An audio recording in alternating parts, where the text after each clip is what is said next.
both sides are. Joining us now on Skype is Republican Congressman Kinzinger. Congressman, good morning. Thank you for joining us. Hey, good morning. You bet. You're a military guy. What are your thoughts on ending these military exercises?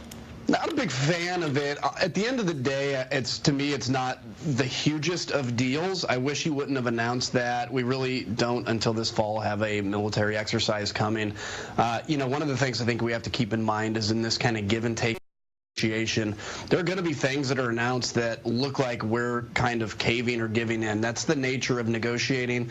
While I don't like the idea of announcing suspension of war games, it's not the biggest of deals. I think what we have to ultimately realize is let's look at the product when it's done. I think there's no doubt that we're either going to have peace on the Korean Peninsula or it's going to be war. I don't think there's really anywhere in between now. So while there's kind of maturations of some things that are good and bad, ultimately it's going to be what the final deal is. Critics of the president are speaking out, saying that they think this was more of a PR coup for North Korea than a benefit to the United States. What are your thoughts? Well, I think there will be PR benefits for North Korea for sure. Ultimately, though, we want to see what it takes to get to a denuclearized North Korea.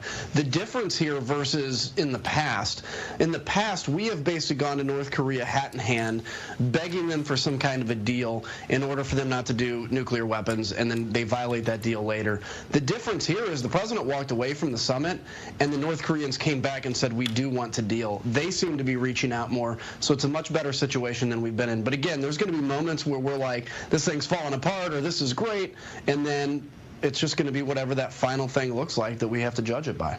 Some important legislation being discussed next week in Congress, immigration and opioids. On immigration, where do you stand on separating parents and children at the border? Well, we don't want to do that, and ultimately I want to see a solution to immigration that recognizes the population that's here, that you're not going to travel around and deport 15 million people. Let's start with the DACA population, get that fixed, and ultimately get an immigration system that works. We're going to have to secure the border. I've worked the border. It's not secure. There's no doubt about that. But then fix the system from within so that we don't have to deal with this again, so we can have an immigration system based on what's good for the country and we don't have to break families up.